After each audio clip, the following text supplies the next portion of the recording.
Hi, ഞാൻ ഇന്ന് രാവിലെ നോക്കിയപ്പോഴത്തേക്ക് എൻ്റെ കൂണൊക്കെ വിളവെടുക്കാൻ പാകമായി നിൽക്കുമായിരുന്നു. അപ്പം തന്നെ ഞാൻ കൂണൊക്കെ പറിച്ച് കൂൺ കറി വെക്കാൻ തീരുമാനിച്ച്. അതിന് വേണ്ടി നമ്മൾ കൂണൊക്കെ ജസ്റ്റ് ഒന്ന് കീറിയിട്ടിട്ടുണ്ട്.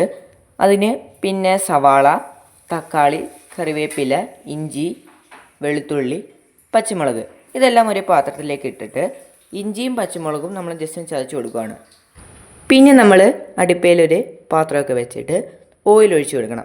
ഞാനിവിടെ ഉപയോഗിക്കുന്നത് തവിടെണ്ണയാണ് കേട്ടോ. വെളിച്ചെണ്ണ ചെയ്താൽ ടേസ്റ്റ് കിട്ടുമായിരിക്കും നല്ലോണം.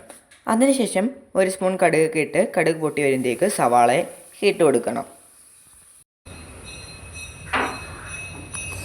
ഇവിടെ രാവിലെ കറണ്ട് പോയിരിക്കുകയായിരുന്നു, അതുകൊണ്ട് തന്നെ വെട്ടത്തിൻ്റെ ചെറിയ കുറവൊക്കെ ഉണ്ട്.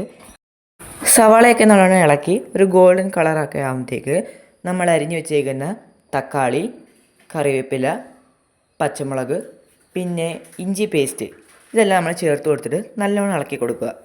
അതിനകത്തേക്ക് കുറച്ച് ഉപ്പ്, മഞ്ഞൾപ്പൊടി, മുളക് പൊടി, മല്ലിപ്പൊടി ഇവയെല്ലാം ചേർത്തിട്ട് നമ്മൾ അരിഞ്ഞു വെച്ചേക്കുന്ന കൂണ് എടുത്ത് ഇട്ട് കൊടുക്കണം.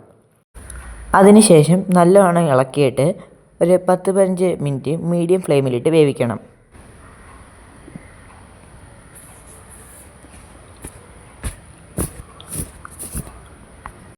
വെട്ടത്തിന് നല്ല കുറവുണ്ടായിരുന്നേ.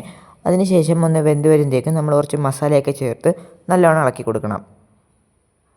എൻ്റെ ഈ വീഡിയോസ് ഞാൻ തന്നെയാണ് എഡിറ്റ് ചെയ്ത് യൂട്യൂബിലിടുന്നത്.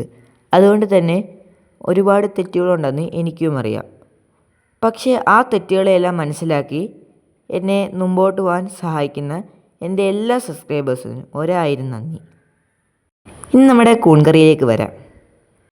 കുറച്ച് വെള്ളം ഒഴിച്ചിട്ട് ഒന്ന് അടച്ചു വെക്കണം. അപ്പോഴത്തേക്ക് നമ്മുടെ കൂൺ കറി റെഡിയാവും.